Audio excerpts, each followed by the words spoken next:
Why would a German Shepherd refuse to leave a cabin floor that nobody had touched in 15 years? Snow exploded through the shattered window as Ethan dropped beside Shadow. Blood stained the white floorboards. The old stove rattled from the impact outside, and somewhere beyond the trees, a vehicle engine faded into the mountains. Shadow kept pawing the same spot beside the stove, even as his injured shoulder trembled. Then Ethan noticed something beneath the floorboards that shouldn't have been there. What do you think Shadow was trying to show him? The email arrived at 10:17 on a gray Tuesday morning. Ethan Walker stared at it for nearly a full minute before clicking. Outside the office windows, rain slid down the glass in crooked lines. The lumber yard beyond the parking lot looked washed out and distant, stacks of pine logs disappearing into the mist. He already knew. Men his age always knew. The meeting invitation had come from Human Resources. The subject line was vague. The timing wasn't. Ethan leaned back in his chair and rubbed the scar along his left wrist. 22 years at Cascade Timber Operations. 22 years of showing up before sunrise. 22 years of fixing problems nobody else wanted. The email contained only 7 sentences. The word restructuring appeared twice. The word gratitude appeared once. His name appeared nowhere.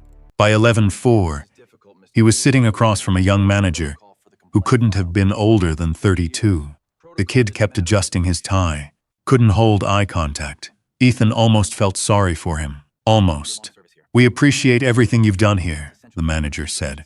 Ethan nodded. The words drifted past like smoke. Appreciate. Transition. Opportunity. Support. He'd heard the same language before. Different continent. Different uniforms. Same outcome. Someone higher up made a decision. Someone lower down paid for it. 23 minutes later, Ethan walked through the front doors carrying a cardboard box, a framed photo, a coffee mug, a few notebooks.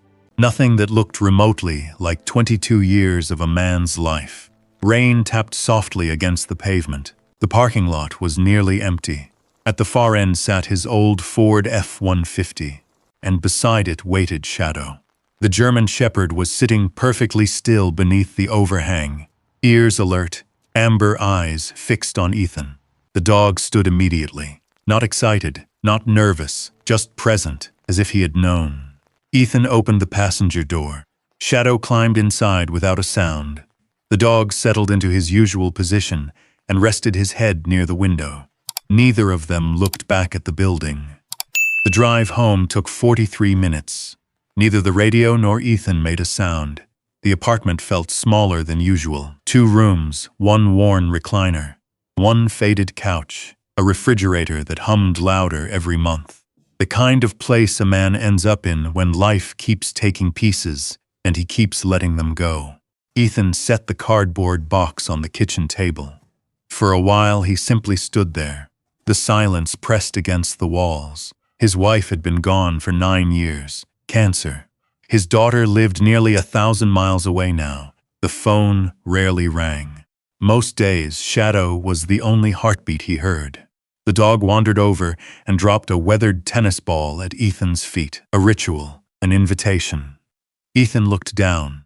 For the first time all day, something almost resembled a smile. "Not today, buddy." Shadow picked up the ball and quietly laid down beside the couch. Night arrived early. Rain turned into wind. The apartment building creaked and settled. Ethan sat awake long after midnight. A half-empty coffee cup rested beside him. Shadow slept on the rug. At 2:13 a.m., a diesel engine roared somewhere outside.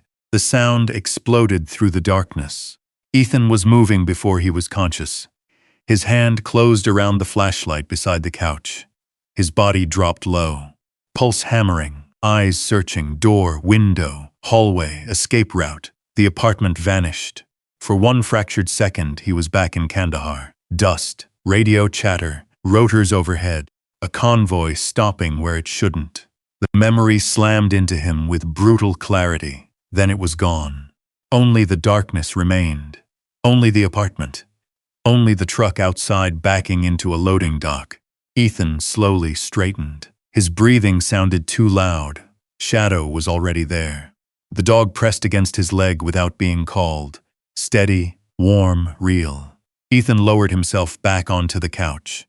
Neither of them slept after that. Dawn crept across the blinds in pale gray strips. At 8:02 a.m., someone knocked on the apartment door. 3 sharp knocks, official, deliberate, the kind nobody likes hearing. Ethan opened it. A notice was taped to the frame. The bank logo sat at the top. He didn't need to read the rest. But he did anyway. Foreclosure proceedings. 30 days. He stood there for a long time. The paper fluttered slightly in the morning breeze. Behind him, Shadow rose quietly from the rug. The dog walked over and sat beside him. Together they stared at the notice. Neither moved. Neither looked away. For the first time in his life, Ethan Walker realized he had run out of places to retreat. And somewhere deep in the mountains of Wyoming, a cabin he hadn't seen in 15 years was waiting.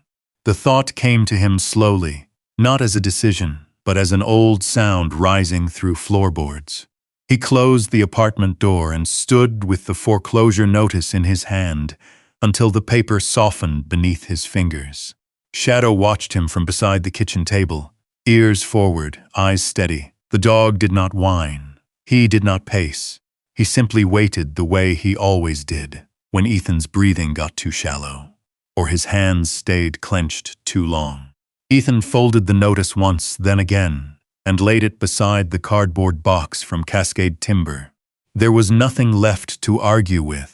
Over the next 3 days, he began packing what a man could carry after 56 years. That turned out to be less than he expected. 2 duffel bags of clothes, a stack of VA paperwork, a shoebox of photographs, his discharge papers in a weatherproof sleeve, a folding knife his grandfather had given him when he turned 12, a tin of dog medication for Shadow's hips. The rest went into piles. Sell, donate, trash. There were things he held for a long time before letting them go. His wife's coffee cup with the blue flowers, Sarah's softball glove from 8th grade, a cracked picture frame from a camping trip near Bend when everyone in the photo still believed there would be more trips like it. Shadow followed him from room to room, nails clicking softly on the cheap laminate floor. On the 4th morning, Ethan opened the hall closet. At the back, behind an old rucksack and a box of winter gear, sat a cedar chest he had not touched in years. His grandfather Harold had built it by hand. The hinges complained when Ethan lifted the lid. A faint smell rose from inside. Cedar, old wool gun oil, cold mountain air trapped in memory. Ethan reached past folded blankets and found the coat first. Dark green canvas, worn pale at the cuffs. Harold's old field coat. Heavy enough to stop wind, patched twice at the shoulder. Ethan lifted it, and something dropped from one of the pockets, striking the floor with a dull iron sound. Shadow's head came up. Ethan looked down. A key lay at his feet. Not a house key, not a modern thing. It was long and blackened with age, heavy through the shaft, tied to a strip of dark leather. A folded piece of oilcloth had fallen with it, sealed with brittle twine. Ethan lowered himself to one knee. His fingers hesitated over the leather cord. He knew that key. A cabin door, Wyoming, snow on the roof, a river somewhere below the ridge. His grandfather's big hand closing around his when he was 9 years old. He remembered Harold's voice, low, dry, almost amused. A man who rarely said anything twice because he expected you to listen the first time. Ethan untied the oilcloth. Inside was a hand-drawn map, the lines faded but still clear. A route through the Bighorn foothills, county roads, a logging trail, a creek marked with 3 short strokes. At the bottom, in Harold Walker's blocky handwriting, were words Ethan had not seen in 15 years. When you have no place left to go, take the dog and drive to the cabin. Ethan sat back on his heels.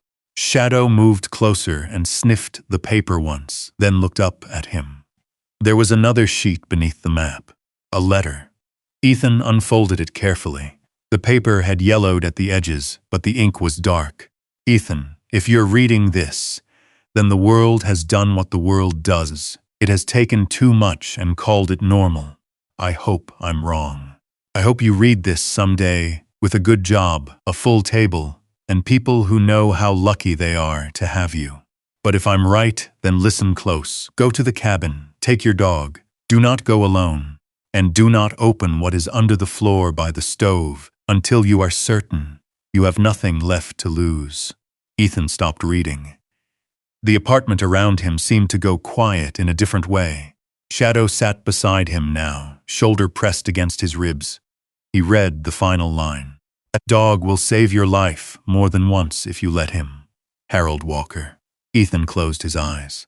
The last time he had seen his grandfather alive, he had just come home from Afghanistan. He had been 39 then. Still lean from deployment, still sleeping 3 hours a night, still sitting in restaurants with his back to the wall and counting exits without meaning to. Harold had been waiting on the porch of the old family house in Oregon, wrapped in that same green field coat, oxygen tube running under his nose, hands trembling around a coffee mug he refused to let anyone carry for him. Shadow had been young then, barely 2 years old, a fresh service dog with sharp ears and solemn eyes. Harold had studied him for a long time. Then he had looked at Ethan. That's a good dog. Ethan had nodded. He keeps me steady. Harold had reached out, and Shadow, who did not usually approach strangers without permission, had stepped forward and placed his head beneath the old man's hand. Harold smiled. Not big, just enough. No, he had said. He'll do more than that. Ethan had almost asked what he meant. But then his father had come outside, talking too loudly about dinner, and the moment had passed. 2 months later, Harold was gone.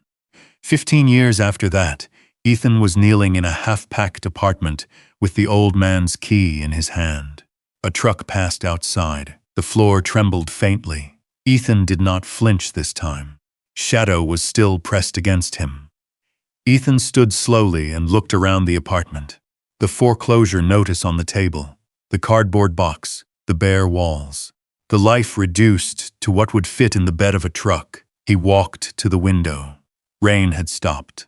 Clouds hung low over the street, gray and flat, but somewhere beyond them were mountains, real mountains, cold ridges, pine timber. A cabin Harold had believed would still be standing. Ethan looked down at Shadow. The dog lifted his head. You ready for Wyoming? Shadow's tail moved once against the floor. Not a wag exactly, more like an answer. By noon, Ethan had packed the truck. By 1, he had locked the apartment door for the last time. By 2, he had mailed the keys to the bank in a plain envelope with no note. He kept Harold's iron key on the leather cord around his neck. As he's pulled onto the highway, Shadow settled in the passenger seat and faced forward. The road east stretched under a sky the color of wet steel. Ethan drove without turning on the radio. In the rearview mirror, the town grew smaller. Ahead, Wyoming waited, and with it the cabin, the stove, and whatever Harold Walker had hidden beneath the floor. The thought stayed with Ethan for the next 2 days as the miles rolled beneath his tires. Oregon disappeared behind him. Then Idaho. The land stretched wider with every hour, opening into long valleys and distant ridgelines dusted with snow. Shadow spent most of the drive watching through the passenger window, not sleeping, watching. The dog had always done that. Even after years together, Ethan never fully understood how much Shadow noticed. The sky turned darker as they pushed east. A winter storm was moving down from Montana. By late afternoon, snow had begun to fall. At first, it drifted lazily across the windshield. Then it thickened. The mountains ahead slowly vanished behind curtains of white. Ethan tightened his grip on the wheel. The heater rattled softly. Country radio stations faded in and out between stretches of static. By nightfall, he pulled into a small truck stop outside Buffalo, Wyoming. The parking lot was half full. Diesel engines idled in the darkness. Yellow lights reflected off wet pavement. Shadow jumped down from the truck and stretched. His joints were slower now than they once had been. Gray hairs showed around his muzzle, but his eyes remained sharp. Ethan walked him along the edge of the lot. Snowflakes landed on the dog's back and disappeared into his fur. For a few minutes, everything felt almost peaceful. Then Shadow stopped. His ears rose. His body became rigid. Ethan noticed it immediately. Years of working together had taught him to trust those signals. The dog stared toward a line of trees beyond the truck stop. Not barking, not growling, watching. Ethan followed his gaze. Nothing, just darkness. Wind moving through bare branches. A distant highway. Still, Shadow remained locked on the same spot. Finally, after nearly 30 seconds, the dog relaxed and continued walking. Ethan glanced back once more. The trees looked empty, but something about the moment lingered. Back in the truck, he tried to sleep. The driver's seat reclined only halfway. The wind rocked the vehicle gently. Shadow curled beside him. For nearly an hour, Ethan drifted in and out. Then it happened. A metallic crash echoed somewhere behind the truck stop. Instantly, his eyes opened. His heart was already racing before he understood why. The darkness vanished. A different darkness replaced it. Kandahar, night operations. A convoy halted outside the wire. The sound of metal hitting concrete. Men shouting. Radio traffic exploding. Ethan's body reacted before his mind caught up. He was out of the seat, low, breathing shallow, scanning. Searching windows, searching shadows, searching rooftops. The truck stop returned a second later. No convoy. No incoming contact. No firefight. Just a dropped dumpster lid banging in the wind. Ethan stood motionless. Snow swirled beneath the parking lights. His pulse refused to slow. A warm weight pressed against his leg. Shadow. The dog had moved beside him without making a sound. Ethan rested one hand on the shepherd's neck. The thick fur felt real, solid, present. After several minutes, his breathing steadied. "Still doing your job, huh?" Shadow looked up at him. His tail tapped the seat once. The next morning they were back on the road before sunrise. The storm worsened. Visibility shrank. Mountains emerged and disappeared through blowing snow. The farther they climbed into the bighorns, the more isolated the world became. Gas stations grew scarce. Cell service vanished. The highway narrowed into long stretches of frozen pavement, winding through pine-covered slopes. By afternoon, Ethan noticed something strange. Shadow had stopped sleeping. The dog remained alert every second, watching the trees, watching the ridges, watching something Ethan couldn't see. Several times he let out a low rumble deep in his throat, not fear, warning. The kind of sound that made the hair rise on the back of Ethan's neck. At one point, Ethan pulled over at a scenic overlook buried beneath fresh snow. The mountains rolled away in every direction. Endless white peaks under a lead-colored sky. Beautiful, silent, ancient. He stepped out of the truck. Cold air hit his face like a blade. Shadow jumped down beside him. For a moment, both stood looking across the valley. Then the dog turned sharply toward the north. His ears locked forward. Every muscle tightened. Ethan followed his gaze, far away, half hidden by falling snow. A faint shape stood on a distant ridge. Maybe a tree, maybe a rock, maybe nothing at all. When Ethan blinked, it was gone. The wind howled through the valley. Shadow remained focused another few seconds before finally turning away. Neither of them knew it yet. But they were getting close, very close. As daylight began to fade, the road curved around a steep mountainside. Snow swept across the windshield. Ethan leaned forward, then he saw it far below, hidden among dark pines. A thin trail cutting toward a forgotten section of wilderness. The logging road from Harold's map. His grip tightened on the wheel. Shadow rose immediately from the passenger seat. The dog was staring ahead. The cabin was somewhere beyond that road, and waiting at the end of it was a place Ethan hadn't seen in 15 years. A place that should have been abandoned. A place that should have been empty. The storm thickened around them as he turned the truck toward the mountains. The logging road was barely a road anymore.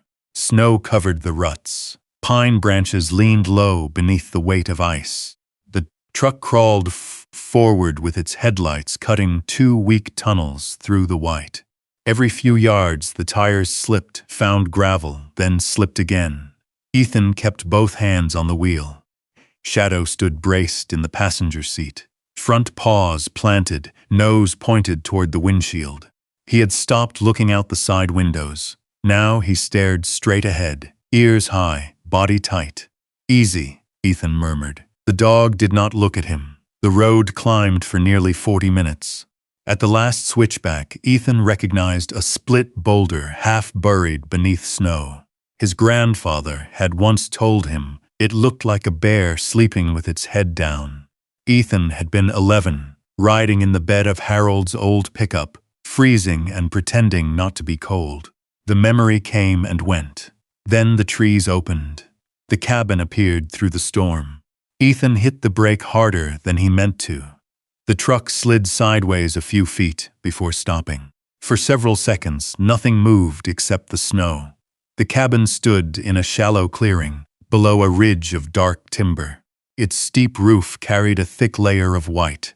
The stone chimney rose at one end. The front porch faced the road like it always had.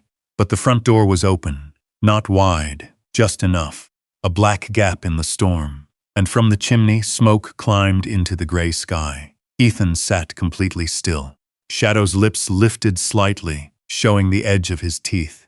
The heater blew warm air against Ethan's knees. The engine idled rough. Somewhere beneath the hood, a belt squeaked once and went quiet. The cabin had been abandoned for 15 years. That was what everyone said. A liability, a ruin, a place not worth the taxes. No one was supposed to be here. Ethan turned off the headlights but left the engine running. Old habit. Never kill your mobility until you know the AO. He took the iron key from around his neck and slipped it into his coat pocket. Then he opened the door. Cold slammed into him. Shadow jumped down beside him and immediately lowered his head, sniffing the snow. Ethan watched the dog first, not the cabin. Shadow moved in a slow half-circle, nose tracing the ground, then stopped. Tracks. Fresh. One set crossed the clearing from the woodpile to the porch. Another disappeared around the side wall toward the back. Boot prints. Large. Recent. Ethan crouched. The edges were still sharp under the fresh powder, less than an hour old. He looked toward the cabin again. No movement in the windows, no voice, only smoke, only the soft ticking of snow against his coat. Ethan moved left, not straight ahead. He kept the truck at his back and the tree line in his peripheral vision. His boots sank into the snow, each step slow, deliberate. He avoided the open center of the clearing and followed the edge, using a line of low juniper for cover. Shadow stayed close, too close. That meant something. Ethan reached the side of the cabin and paused below the first window. He listened, fire crackling, wood settling. No footsteps, no talking. He raised his head just enough to see inside. A table, a chair, a wool blanket folded over the back, a cast iron stove glowing orange near the far wall. Someone had been taking care of the place. The glass was clean. The sill had been repaired. The wall boards were stained dark and fresh enough to show grain. Ethan's jaw tightened. Whoever was inside had not just broken in. They had settled in. He moved toward the porch. Shadow suddenly stepped in front of him. The dog blocked his knees with his body. Shadow. The shepherd did not move. His ears flattened. A low sound rolled in his chest. Ethan froze. For 1 second, the world narrowed to small things. The wind, the cabin, the dog's weight against his legs. Then came a sharp crack above them. Ethan looked up. A heavy limb, loaded with ice, tore loose from the pine, leaning over the porch roof. It struck the edge of the cabin, bounced hard, and crashed down exactly where Ethan would have stepped. Snow exploded across the porch. The impact shook the boards. Ethan did not move. Shadow stood between him and the fallen limb, breathing hard through his nose. A few inches of torn bark spun slowly near Ethan's boot. He stared at it, then at the dog. Shadow finally looked back at him. Not proud, not excited, Just waiting. Ethan swallowed once. Good catch, he whispered. The words came out rough.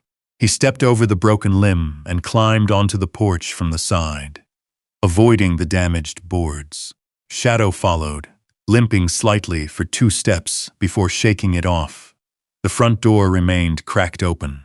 Warmth leaked through the gap. So did the smell of coffee. Ethan stood beside the frame, not in front of it. He knocked once on the wood. Hello. No answer. He waited. The storm moved through the pines behind him like a low ocean. He knocked again, harder. My name is Ethan Walker. This was my grandfather's cabin. A chair scraped inside. Shadow's body went rigid. Then a man's voice, old and calm, came from somewhere near the stove. Took you long enough, Ethan. Ethan's hand tightened around the flashlight in his pocket. The voice spoke again. Bring the dog in before he freezes. Harold said he'd be with you. Ethan did not breathe for a moment. Inside the warm cabin, a stranger knew his name. And somehow he knew Shadow too. Ethan remained in the doorway. Years of training refused to let him step blindly into a room he didn't understand. The warmth coming from the stove felt almost unreal after the storm outside. The smell of burning pine mixed with coffee and old wood. Somewhere beneath it lingered another scent. Pipe tobacco. Harold's favorite. For a strange moment, Ethan felt as if 15 years had vanished. Shadow stepped forward first. The German shepherd moved cautiously across the floor, nose working the air.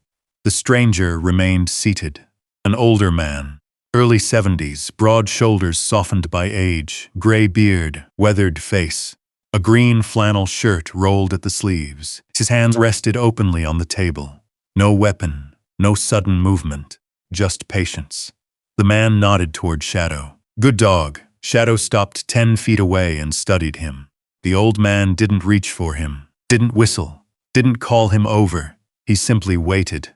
After a few seconds, Shadow's posture eased. Not trust, not yet, but acceptance. The man finally looked back at Ethan. You gonna stand in the snow all night? Ethan stepped inside and quietly shut the door. The wind disappeared. The silence felt enormous. Who are you? Ethan asked. The old man leaned back slightly. Caleb Turner. The name hit something buried deep in Ethan's memory. Not a clear memory. More like an old photograph seen from across a room.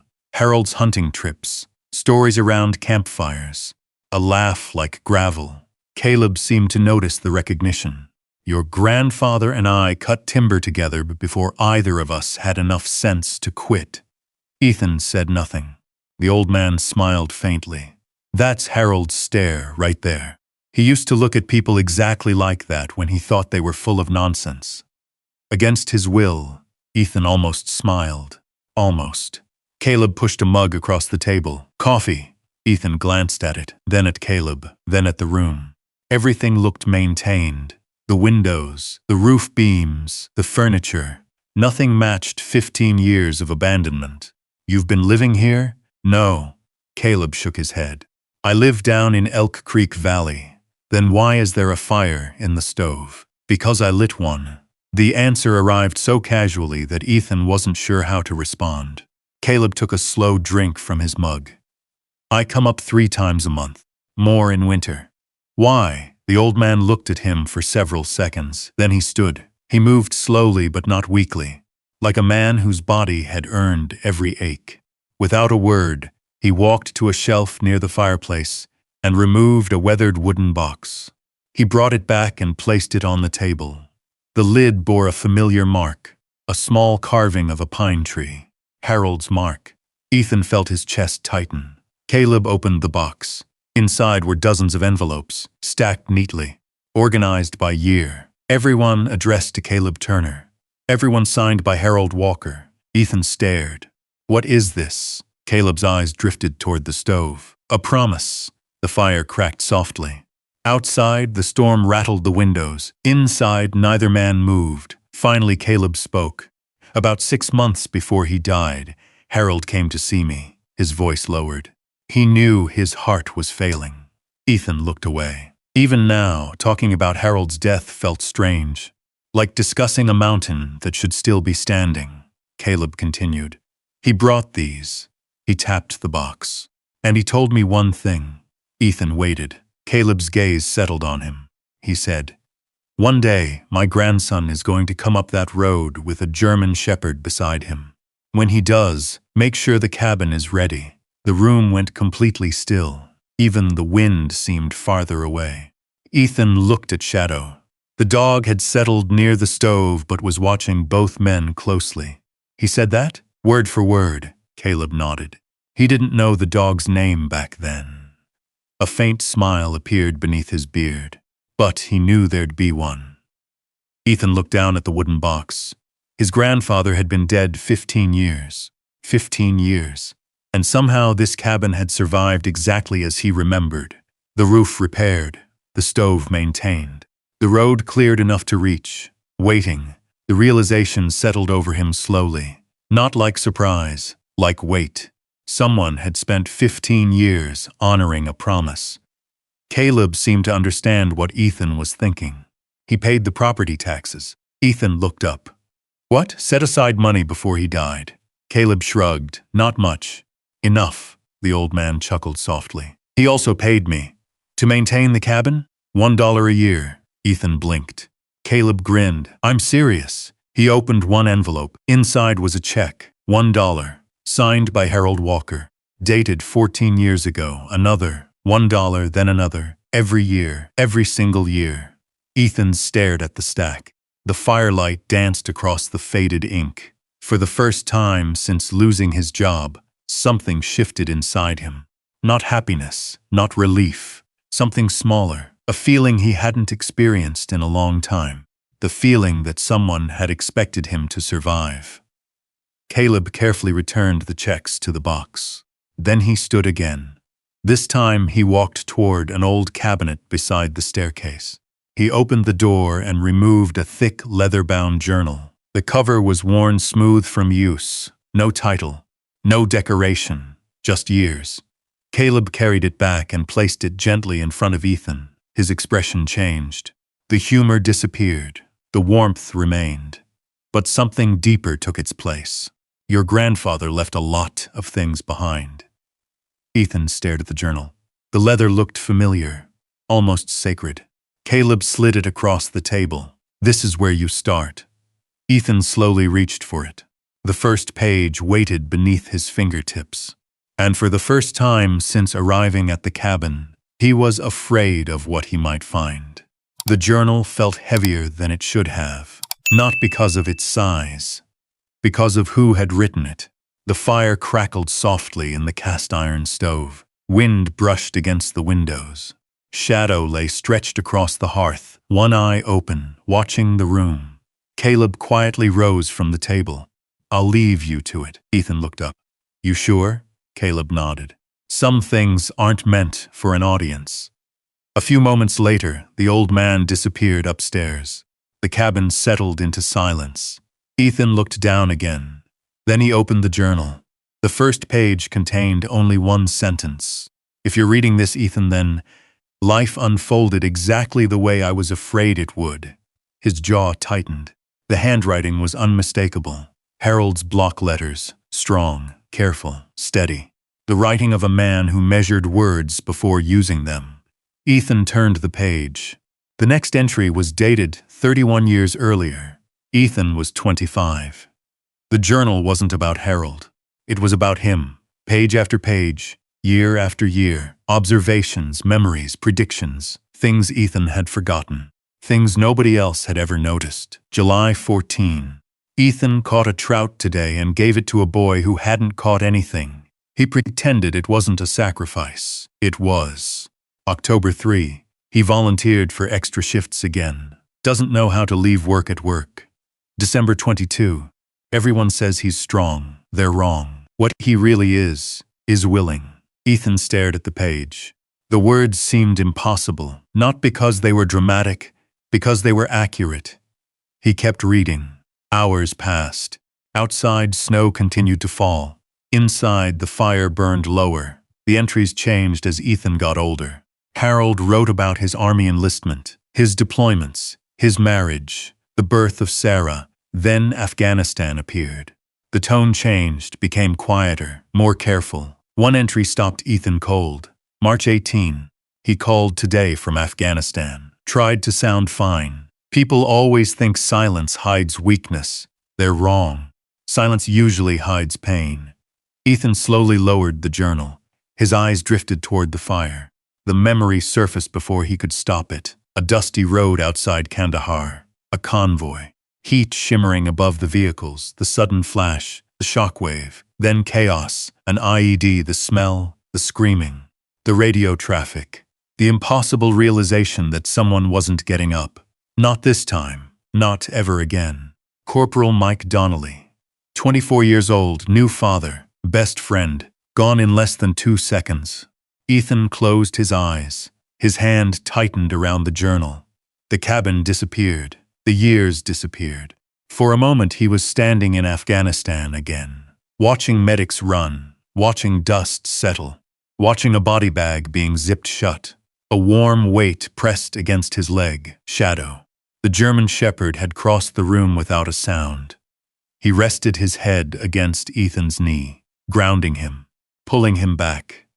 Ethan exhaled slowly. The cabin returned. The fire, the storm, the old journal.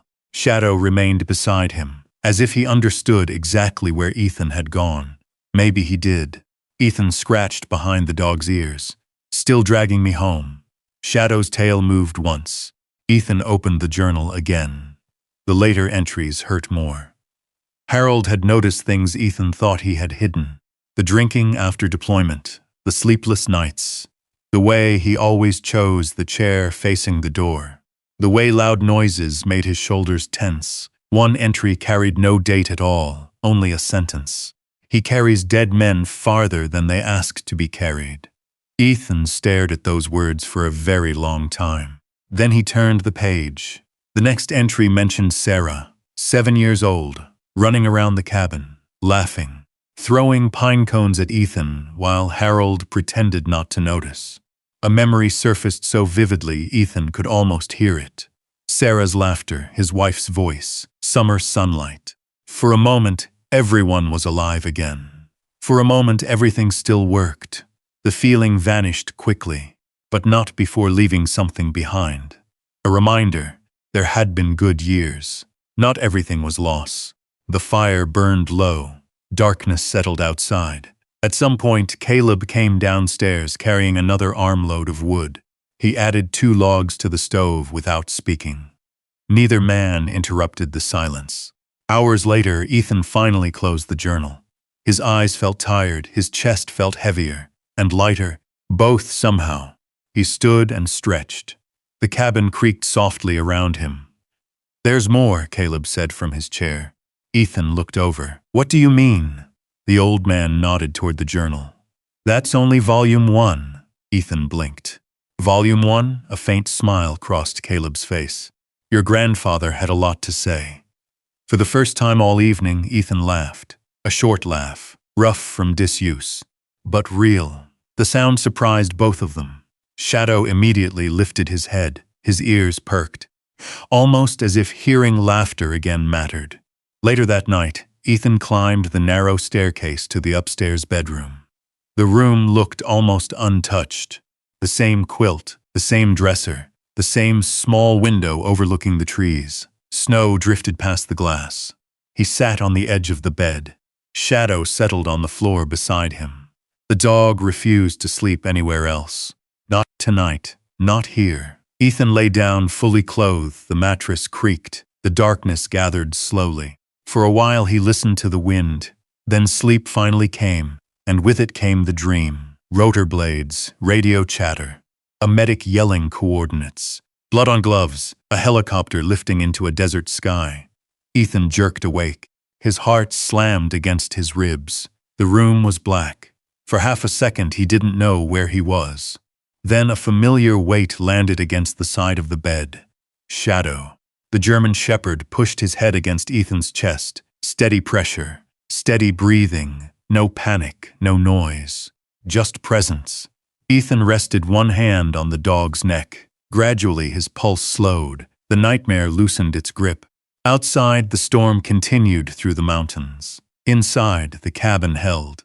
and downstairs, beneath the glow of the dying stove, secrets Harold Walker had protected for 15 years were still waiting to be discovered. The next morning arrived clear and cold. The storm had moved east during the night, leaving the mountains buried beneath fresh snow. Sunlight spilled across the valley in pale gold ribbons, turning the drifts into fields of diamonds. Ethan stood on the porch with a mug of coffee warming his hands. For the first time in months, there was no traffic. No phones, no deadlines, no manager waiting behind an office door. Only the distant cry of a hawk circling above the pines. Shadow sat beside him, watching, always watching. Caleb had already left before sunrise. A handwritten note sat on the kitchen table. Checking fence lines. Back before dark, make yourself useful. The old man had signed it with a rough sketch of a fish. Ethan almost laughed. Almost. The day passed quietly. He split firewood, cleared snow from the porch, checked the old generator behind the cabin. The work felt familiar, simple, honest. The kind of work where problems had shapes you could see. Not paperwork, not memories. Actual things, broken things. Things that could be fixed. By afternoon, Ethan noticed something strange. Shadow had become interested in the stove. Not casually interested, obsessed. The German shepherd kept circling it, sniffing, studying, then sitting beside it. The first time Ethan ignored it. The second time he paid attention. By the fifth time, he walked over. "What is it, buddy?" Shadow immediately stood. His tail remained still. His eyes fixed on the floorboards beside the cast-iron stove. The dog pawed once, then twice. The sound echoed differently. A hollow thump. Ethan frowned. He crouched, pressed his knuckles against the floor. Solid. Old wood. Nothing unusual. Shadow pawed again. Harder. "There's nothing there." The dog looked at him, then looked back at the floor. Ethan shook his head and returned to splitting kindling. An hour later, Shadow was back. Same spot, same behavior. The dog skipped dinner that evening. That got Ethan's attention. Shadow never skipped dinner. Not once in 9 years. Yet the bowl remained untouched. The German shepherd lay beside the stove instead. Eyes fixed on the floorboards. Waiting, watching, as if listening for something. The behavior continued the next day. And the day after that. 3 straight days. Every spare moment, beside the stove. At times, Ethan caught the dog pressing one ear against the floor. At other times, he found him staring into the firelight without blinking. Even Caleb noticed. "He's trying to tell you something." Ethan looked over from the kitchen. "You sound like Harold." Caleb chuckled. "Smartest thing Harold ever taught me?" "What?" The old man pointed toward Shadow. "When a good dog becomes stubborn, pay attention." That evening, snow clouds returned. The wind picked up. Branches scraped against the roof. The cabin groaned softly under the pressure of the weather. After dinner, Ethan decided to investigate again. He moved the fire poker aside and knelt beside the stove. Shadow immediately rose, alert, hopeful. Ethan tapped the floorboards, checked the seams, measured the spacing. Nothing. No visible hinges, no loose planks, no hidden latch, just old wood worn smooth by decades of boots. Finally he stood. "I don't see it." Shadow stared at him. Then back at the floor, then at him again. The dog looked genuinely frustrated. The sight almost made Ethan smile. Almost. Night arrived early. The storm rolled over the mountains after dark. Wind howled through the trees. Snow struck the windows like handfuls of sand. Around 10 o'clock, Ethan stepped outside to bring in extra firewood. The world beyond the porch existed only in shades of black and white. His flashlight beam reached maybe 30 feet before disappearing into blowing snow. Shadow followed him. The German shepherd refused to stay inside. Ethan carried 2 armloads of wood from the rack near the shed. On the third trip, Shadow suddenly froze, every muscle locked, head high, ears forward, not toward the cabin, toward the woods, the northern tree line. Ethan immediately stopped moving. Years of ranger training resurfaced without effort. Observe, pause, listen. The The storm covered most sounds, but not all. Somewhere beyond the trees, crunch, a faint footstep, then another. Human, not deer, not elk, human, Shadow growled. Low, dangerously low. Ethan slowly set the firewood down. His eyes scanned the darkness. Nothing. Only snow. Only shadows. Then a flash, brief, metal-reflecting light, far beyond the trees, gone almost immediately. Ethan's pulse quickened. Someone was out there, watching. The realization settled heavily in his chest. Before he could react further, Shadow exploded forward. The dog launched off the porch and disappeared into the darkness. Shadow, the German shepherd, ignored him. A second later came the sound of movement in the woods, fast, chaotic. Then, a sharp crack echoed through the storm. Not thunder, not a branch, a gunshot. The sound rolled across the valley, everything stopped. For one terrible second, there was only silence. Then came a sound Ethan never wanted to hear. Shadow cried out. The cry lasted less than a second, but it cut through him like a knife. Shadow! Ethan was already running. Snow exploded beneath his boots. The flashlight beam bounced wildly through the darkness. Branches whipped against his face. The woods swallowed him. 30 yards in, 40, 50. Then he saw movement. A familiar shape emerging from the storm. Shadow. The German shepherd staggered toward him. One front leg lifted. Blood darkened the snow beneath his shoulder. Ethan dropped to his knees. The world narrowed instantly. No storm. No woods, no stranger, only the dog, only the blood. Only the terrible realization that someone had been watching the cabin. And now Shadow was hurt because of it. The German shepherd reached him and collapsed against his chest. Ethan wrapped both arms around him. His hands immediately searched the wound. Training taking over, assessment, pressure, breathing. The blood was real, too real. And somewhere beyond the trees, hidden by darkness and snow, whoever had pulled the trigger was already gone. Ethan forced himself to breathe, one breath, then another. The old ranger instincts that had carried him through Afghanistan began pushing through the panic. Assess, stabilize, move. Shadow's body trembled against him. The German shepherd tried to stand and immediately collapsed again. Easy, buddy, easy. Ethan slid one arm beneath the dog's chest and swept his flashlight over the wound. Blood covered the fur around Shadow's shoulder. For a terrible second, Ethan imagined the worst. A direct hit. Bone. Lung. Something fatal. His stomach tightened. Then he found the wound. The bullet had grazed the upper shoulder. Ugly. Painful. Bleeding heavily. But not deep. Not life-threatening. At least not yet. Relief hit so suddenly it almost weakened his knees. You're okay. The words sounded more like a prayer than a statement. Shadow pushed his nose against Ethan's jacket, still trying to comfort him, even now. Ethan shook his head. Stubborn dog. The snow continued falling. The woods around them seemed darker than before. Ethan's eyes kept scanning between Shadow and the trees. The shooter could have been anywhere, or already miles away. He wasn't taking chances. He lifted Shadow carefully. The dog weighed nearly 80 pounds. Years ago, Ethan could have carried him effortlessly. Now the effort pulled at muscles he hadn't used in a while. Still, he didn't hesitate. The cabin lights appeared through the storm like distant lanterns. Every step back felt longer than the last. When he finally reached the porch, Caleb was already outside. The old man took one look at the blood, and his expression hardened. What happened? Somebody was watching the cabin. Caleb's eyes narrowed. Shadow got between us. Neither man said anything for several seconds. The meaning was obvious. Shadow had probably prevented something worse. Inside, the cabin filled with urgency. The dining table became a treatment station. Towels, bandages, warm water, flashlights. The practical rhythm of a medical response took over.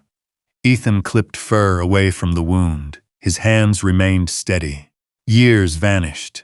For a few moments he was treating casualties again. Not in Afghanistan. Not in a combat zone. Just a wounded friend. But his body didn't know the difference. The smell of blood pulled memories from places he preferred to keep locked. Dust, heat, radio calls. The sharp metallic scent inside armored vehicles. He pushed the images away and focused on Shadow. The dog never snapped, never growled. Even when the disinfectant touched the wound, he simply laid his head on Ethan's leg and endured it. 40 minutes later, the bleeding had stopped. A clean bandage wrapped the shoulder. Shadow finally fell asleep beside the stove, exhaustion overcoming pain. Ethan sat beside him for a long time, watching the slow rise and fall of the dog's breathing. Caleb poured 2 cups of coffee. The old man handed one over. Neither spoke immediately. The wind rattled the cabin windows. The fire popped softly. Eventually, Caleb broke the silence. "You see the shooter?" "No." "You hear a vehicle?" Ethan shook his head. "Nothing." Caleb stared into the flames. The old man looked troubled, more troubled than Ethan had seen him since arriving. Finally, he said something unexpected. "This isn't the first time." Ethan turned. "What?" Caleb took a slow drink, then another, as if deciding how much to reveal. "Last spring, somebody came up here asking questions." The room seemed to tighten around those words. "What kind of questions? Who owned the cabin?" "That's all." At first, Caleb looked toward the dark windows. Then they started asking about the land. The silence that followed felt heavier. Ethan thought about the tracks, the reflection in the trees, the gunshot, the hidden tension he had sensed ever since arriving. Something was wrong here, something bigger than a random trespasser. "Did they give a name?" Caleb nodded slowly. "One of them did." The old man's jaw tightened. "Derek Walker." Ethan stared. Derek, his cousin. They hadn't spoken in nearly 6 years. Not since a bitter argument after Harold's funeral. Derek had always wanted to sell everything. The land, the cabin, the timber rights, anything that could become cash. Back then, the property had seemed worthless. Now Ethan wasn't so sure. Caleb leaned forward. "Derek came up twice." "When?" "About 8 months ago." "What did he want?" The old man hesitated. Then he looked toward the stove, toward the exact place where Shadow had been scratching for 3 days. "That's the problem." Ethan followed his gaze. The floorboards, the same spot, the same place. A cold feeling crawled through him. Derek knew something. Caleb nodded. "I think so." Neither man spoke for a long time. The fire settled lower. Outside, the storm slowly weakened.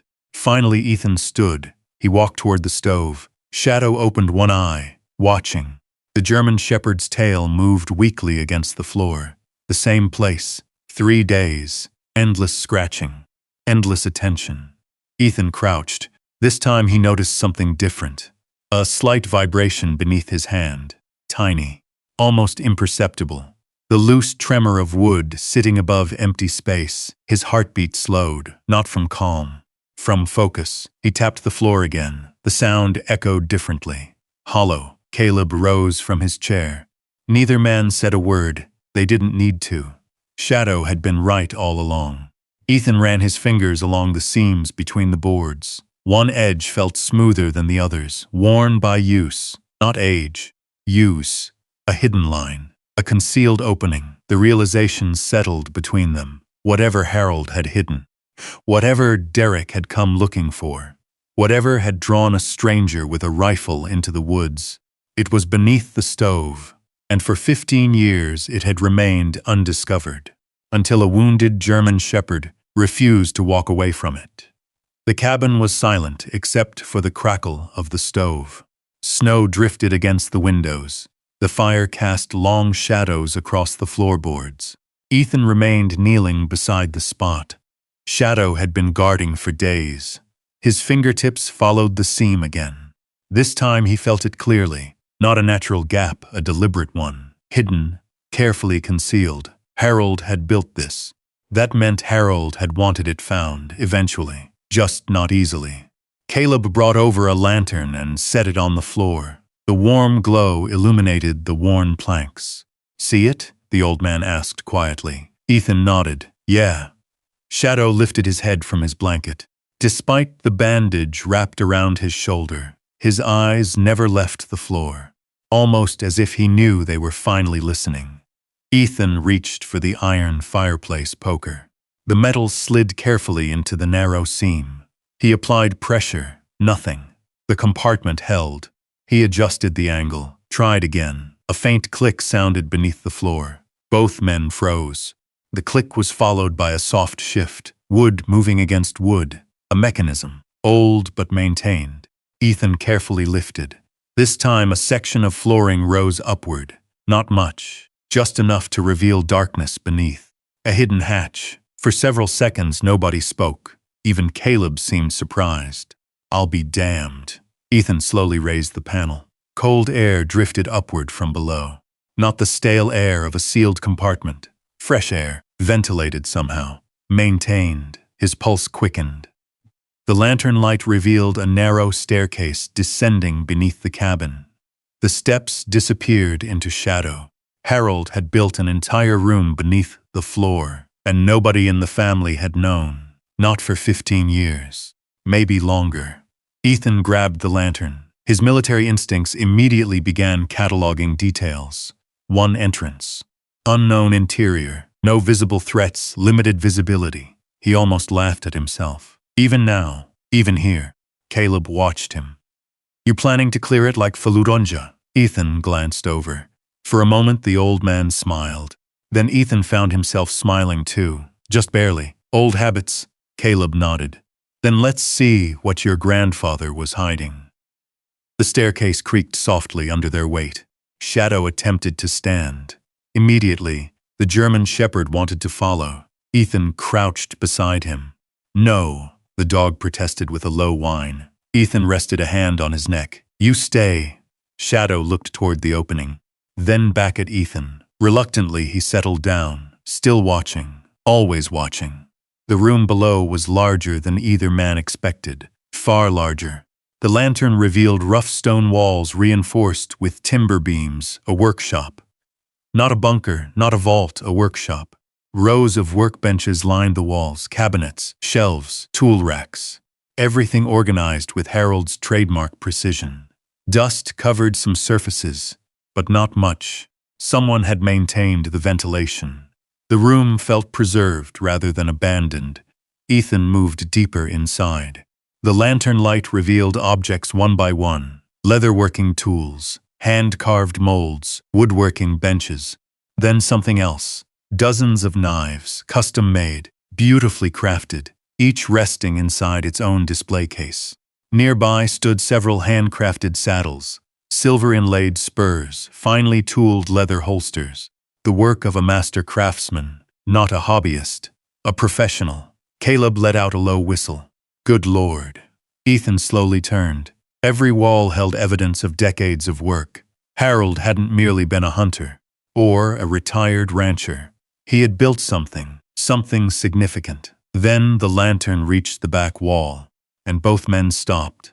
A filing cabinet stood there, large, steel, locked, unlike everything else in the room. It immediately drew attention. The lock had been replaced at some point, more recently than the rest of the workshop. Ethan tried the handle, locked, then he remembered. The iron key, the one Harold left behind. The key hanging around his neck. Slowly he removed it. The metal felt cold in his hand. Caleb watched silently. The key slid into the lock perfectly. The click sounded impossibly loud. The cabinet opened. Inside were dozens of folders, business records, customer orders, contracts, photographs, invoices, letters. A complete history of Harold's hidden enterprise.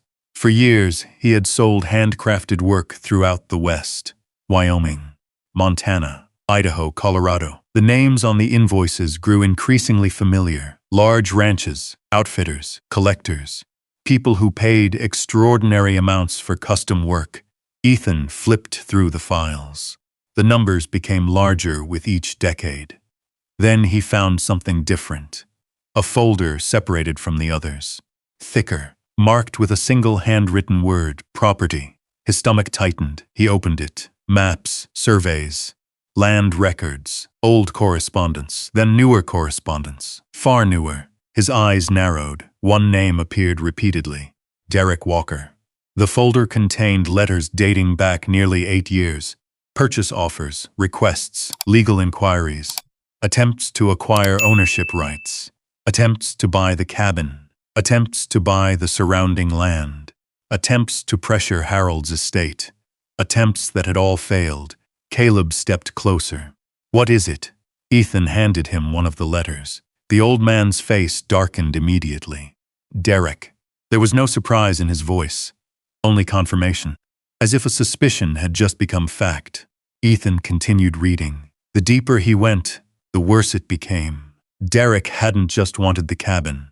He had wanted something hidden beneath it. Something connected to the property itself.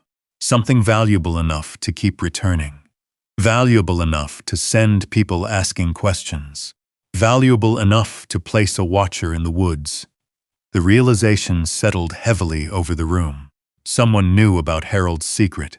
Maybe not all of it, but enough. Then Ethan found the final document, folded inside the back of the file. A recent photograph, less than a year old. The cabin, taken from the tree line. A surveillance photo. Whoever took it had been watching long before Ethan arrived. Long before Shadow was shot. Long before the hidden room was opened. The mountains suddenly felt much less empty. Caleb stared at the photograph. Neither man spoke. Above them the cabin creaked softly. The fire continued burning. And upstairs, beside the stove, Shadow lifted his head, as if sensing something had changed, because it had. This was no longer just a family mystery. Someone else had been hunting for Harold's secret, and now they knew Ethan had found it. The realization followed him upstairs like a shadow. By midnight, the storm had finally passed. The mountains outside the cabin stood beneath a pale moon, every ridge coated in silver light. The forest looked peaceful. Ethan knew better. Some of the most dangerous nights he'd ever lived through had looked exactly like this. Quiet, still, waiting. He sat at the kitchen table with Harold's files spread before him. Maps, property records, letters, photographs. One name appeared again and again. Derek Walker. The deeper Ethan looked, the more obvious it became. Derek had spent years trying to gain control of the property. Years. Not months, not recently, years. Shadow slept near the stove, his bandaged shoulder rising and falling with each breath. Every few minutes, Ethan glanced over. The dog looked exhausted, but alive. That was enough. Caleb entered from the porch, carrying another armload of firewood. He dropped it beside the stove. "You should get some sleep." Ethan shook his head.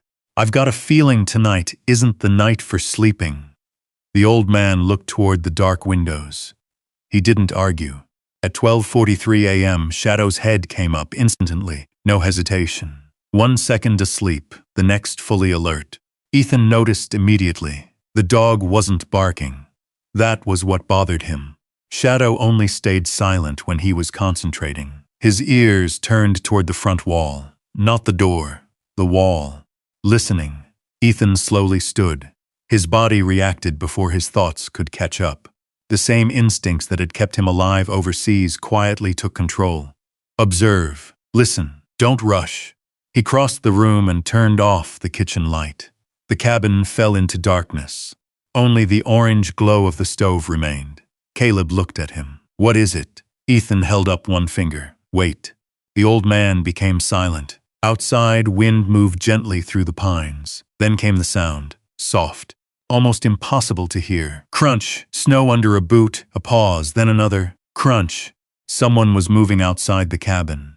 Deliberately, slowly. Not a lost hunter, not a neighbor. Someone trying not to be heard. Ethan moved toward the window. He stayed low.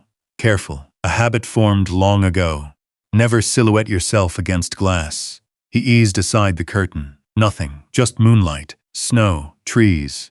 Then, movement. A figure crossing between the pines. Dark clothing. Headlamp turned off. Approaching from the north. The same direction as the tracks. The same direction as the gunshot. Ethan stepped back immediately. Contact. The word flashed through his mind before he could stop it. For a brief second he was 20 years younger. standing in Afghanistan, listening to radio reports, preparing for trouble. Then the cabin returned, the files, the stove, Shadow, Caleb, reality. Someone's here. Caleb's face hardened. The old man nodded once. No panic, no questions, just understanding. Another crunch sounded outside. Closer now. Shadow rose to his feet. A low growl vibrated deep inside his chest, the kind Ethan trusted more than any alarm system. Then came a second sound. The porch. Someone was on the porch. The old boards creaked softly. One step, then another. Ethan's pulse slowed instead of increasing. Training. Focus. He moved through the room without turning lights back on. The darkness favored people who knew the layout. He knew it now, at least enough. The front doorknob shifted, barely. Testing, not opening, testing. Whoever stood outside wanted to know if anyone was awake. The knob stopped moving. Silence returned. 10 seconds, 20, 30. Then a sudden crash exploded from the back of the cabin. A window shattered. Glass scattered across the floor. Shadow reacted instantly. The German Shepherd launched toward the sound. A dark figure appeared inside the broken frame. Then another. Not armed like movie villains. Not charging dramatically. Just desperate men trying to get into a place they believed held something valuable. "Move," one shouted. Shadow hit the first intruder before he could fully climb inside. The impact drove the man backward into the snow. The second man swung metal pry bar. The blow connected with Shadow's side. A sharp yelp cut through the cabin. Ethan felt something cold flash through him. Not fear, not rage. Focus, pure focus. He killed the remaining lantern. Darkness swallowed the room. The intruders lost their advantage immediately. They didn't know the cabin. Ethan did. The first man scrambled to his feet outside. The second hesitated, trying to locate targets in the dark. That hesitation cost him. Ethan used the cabin itself. Furniture, corners, shadows, distance, nothing dramatic. Nothing cinematic. Just movement, confusion, noise from one side, silence from another. Enough uncertainty to make two trespassers question every step. Outside, a voice called sharply. "Let's go." The command carried urgency, the leader, someone waiting beyond the trees. The intruders retreated almost immediately. One climbed back through the broken window. The other followed. Seconds later, they vanished into the forest. The cabin became silent again. Only breathing remained. Heavy breathing. Caleb lit a flashlight. The beam swept across the room. Broken glass, snow, boot prints, and shadow. The German Shepherd stood near the stove, swaying slightly. Then his legs gave out. He collapsed onto the floor. "Shadow!" Ethan was beside him instantly. The pry bar had struck hard, not the shoulder wound, lower, along the ribs. The dog tried to lift his head. Couldn't. Ethan dropped to one knee. His hand found Shadow's neck. Strong pulse. Breathing present, but weak. The German Shepherd looked up at him, trusting, still trusting, even after being shot. Even after throwing himself at strangers. Even after taking another hit meant for someone else. "Stay with me, buddy." Shadow's tail moved once against the floor. A tiny movement, but enough. Outside, tires spun somewhere far beyond the trees, then faded into the mountains. Whoever had come for Harold's secret was gone, for now. But Ethan understood something as he looked at the shattered window and the injured dog lying beside him. This had never been about an abandoned cabin. Never about old memories. Never about family history. Someone wanted what Harold had hidden badly enough to break in. Badly enough to hurt Shadow. And next time they might not run. The rest of the night passed without sleep. Ethan sat beside Shadow near the stove. The shattered window had been covered with plywood from the workshop. The wind no longer came through, but the cabin felt different now. Smaller, exposed. The illusion of isolation was gone. Someone knew where they were. Someone had been watching. And someone wanted whatever Harold Walker had hidden badly enough to risk coming back. Shadow slept most of the night. Every so often he shifted and let out a soft grunt of discomfort. Each time Ethan looked over immediately. The dog had done that for him through countless nightmares. Now the roles felt reversed. Just before dawn, Caleb came downstairs carrying 2 mugs of coffee. Neither man spoke for several minutes. The first light of morning crept across the floorboards. Finally, Caleb broke the silence. "We should finish it." Ethan knew exactly what he meant. The safe, the files, whatever remained hidden. The questions that had brought strangers to the cabin. The questions that had nearly gotten Shadow killed. Ethan looked toward the sleeping German shepherd. Then he nodded. An hour later, they stood once again inside Harold's hidden workshop. The lantern light revealed the steel cabinet, the maps, the records, everything they had discovered the day before. But Ethan knew there was still something missing. Harold had never been a man who hid things halfway. He either said nothing, or he planned everything. The old ranger instincts returned. Observe. Look for what doesn't belong. He slowly examined the workshop again. Every shelf, every drawer, every cabinet. Eventually his attention settled on the rear wall. One section looked slightly different. The wood grain didn't quite match. A repair or a concealment. He pressed against it. Nothing. Then he remembered the iron key, not the cabin key. The smaller brass key they had discovered in a drawer the night before. He removed it from his pocket. The lock was nearly invisible. Hidden inside a knot in the wood, the key fit perfectly. A click echoed softly through the workshop. The panel swung inward. Behind it sat a narrow steel safe. Caleb let out a low breath. "Harold, you stubborn old ghost." Ethan opened the safe. Inside were only 3 things. A thick folder, a sealed envelope, and a leather-bound ledger. Nothing else. No gold, no stacks of cash. No dramatic treasure. Just paper. The kind Harold trusted more than almost anything. Ethan opened the folder first. Property deeds, ownership documents, trust agreements, licensing records. The hidden business Harold had built over decades. The workshop, the designs, the custom craftsmanship company. All of it. Everything. Legally transferred to Ethan Walker. Not his father, not Derek, not anyone else, only Ethan. Caleb stared at the papers. "He left everything to you."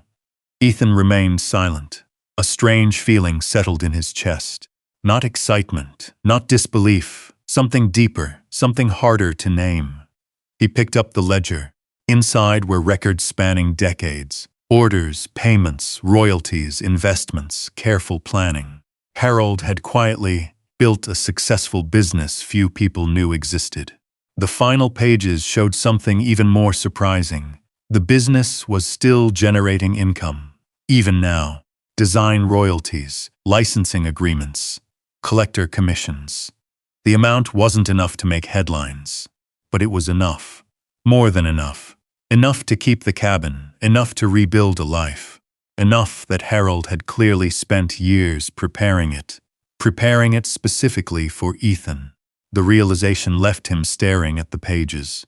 All those years Harold had seen something coming. Not the exact events. Not the layoff, not the foreclosure, but the pattern. The way Ethan always carried everyone else.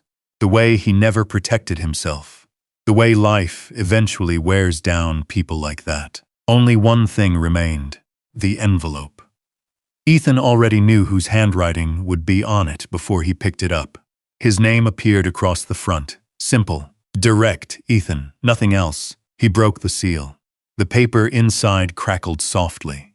The handwriting was unmistakable. "Ethan, if you're reading this, then you've finally made it here. That means 2 things.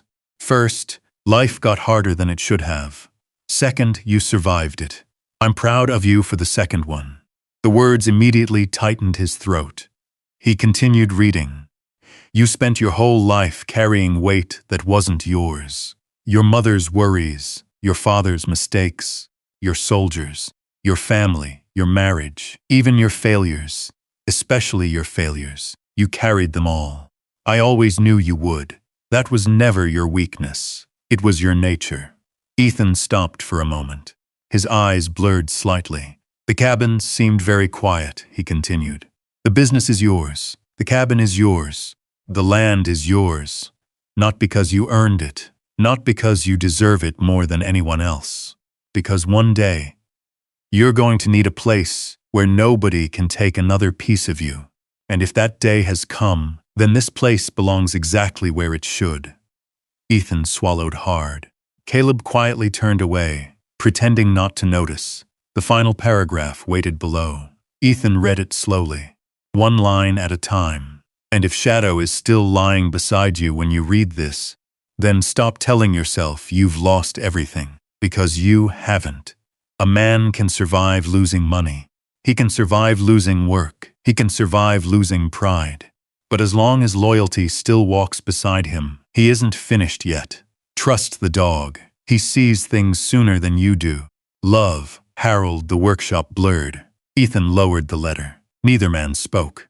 Above them, somewhere in the cabin, a floorboard creaked softly. The sound reminded him of home, of summers, of Sarah laughing on the porch, of Harold teaching him to fish, of everything he thought was gone.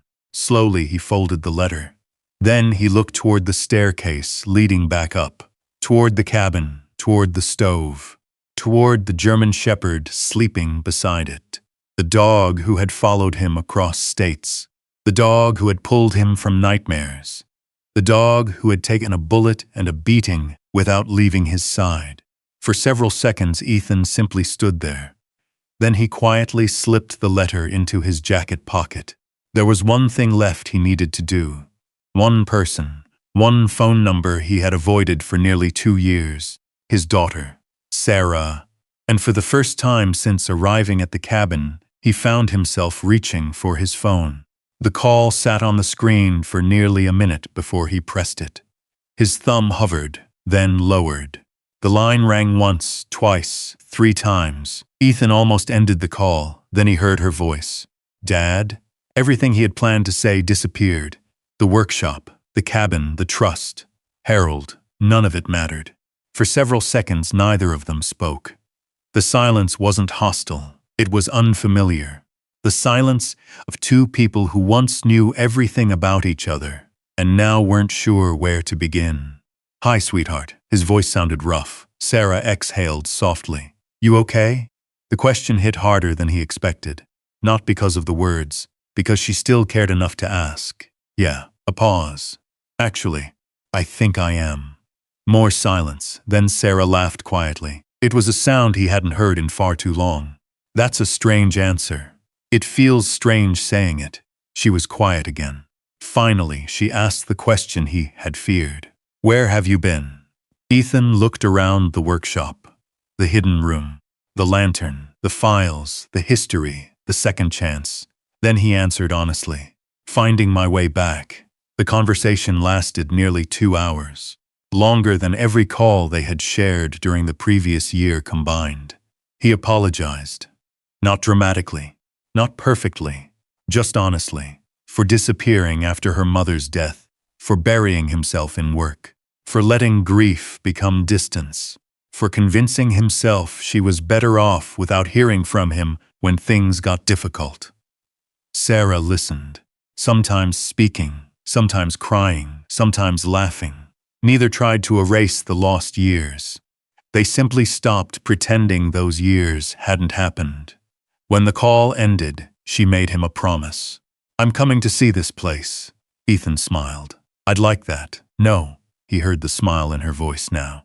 I need to. 3 weeks later she arrived. The mountains had begun changing by then. Winter loosened its grip. Snow remained on the peaks, but water now ran beneath the ice in the creek below the cabin. Shadow was waiting on the porch when her SUV pulled into the clearing. Older, bandaged, moving slower than before, but waiting, always waiting. Sarah stepped out of the vehicle and froze. For a moment she looked like the little girl who used to run through Harold's fields chasing butterflies. Then Shadow trotted forward. His tail wagged, not quickly, not like a puppy, slowly, with purpose. Sarah dropped to her knees. The German shepherd reached her first. She wrapped both arms around his neck. And just like that, some invisible barrier cracked. The rest happened gradually, the way healing usually does. One conversation, then another. Coffee on the porch, stories by the fire, long walks through the property. Sarah reading Harold's journals, learning things about her father that nobody had ever explained. The deployments, the nightmares, the losses, the years spent carrying burdens he never talked about. One evening, she found Ethan sitting beside the stove after waking from a dream, Shadow already there, head resting against his knee, neither speaking, neither needing to.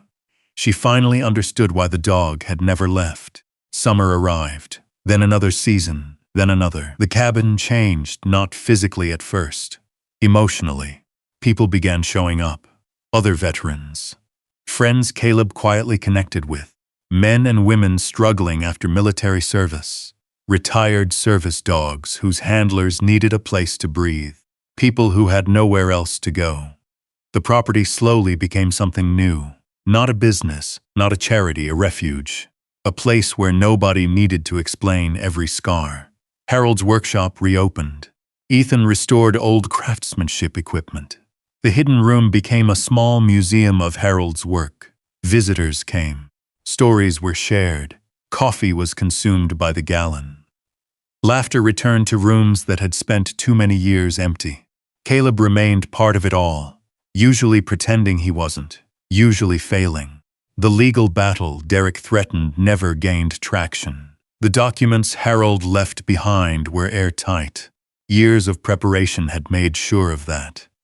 Eventually, Derek stopped calling, stopped writing, stopped showing up. The mountains swallowed the conflict the same way they swallowed storms. Life moved forward, as Harold had intended. 5 years later, a new photograph appeared above the fireplace. The wall already held dozens. Harold, Caleb, Sarah. Old family memories, new beginnings. But the newest photograph became everyone's favorite. It showed a bright summer afternoon. The porch, the mountains, 3 generations. Sarah standing beside Ethan. A young boy leaning against the railing, her son, Ethan's grandson. And stretched across the porch boards in front of all of them lay Shadow. Older now. Gray around the muzzle. One ear bent slightly, the scars still hidden beneath his fur. The boy had one hand resting on the German shepherd's back. Shadow's eyes were closed, content, at peace. Beneath the photograph sat Harold's final letter inside a simple frame. Visitors often stopped to read the final sentence. The sentence Ethan now understood better than anyone.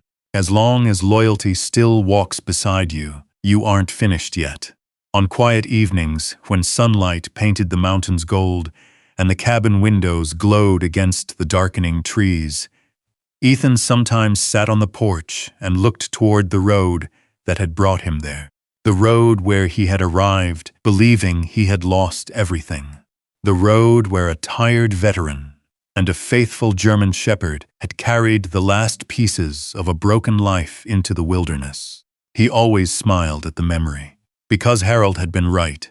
About the cabin, about second chances, and most of all, about the dog. Shadow had saved his life more than once, not by fighting, not by tracking enemies. Not by guarding a door, but by refusing to leave when everyone else had. And in the end, that loyalty became the light that guided Ethan Walker home. But by refusing to leave when everyone else had. Have you ever had someone, or a dog, stay by your side when life got hard? If your answer is yes, simply comment 1 below. And if you've ever felt completely alone but found a way to keep going, comment 0. I read as many comments as I can, and I'd love to know which part of Ethan and Shadow's journey meant the most to you. And if you enjoyed this story, please take a moment to subscribe and turn on notifications. There are many more unforgettable stories ahead. Stories about loyalty, second chances, family, courage, and the incredible bond between people and the dogs who never give up on them. Your next favorite story is waiting. We'll see you in the next one.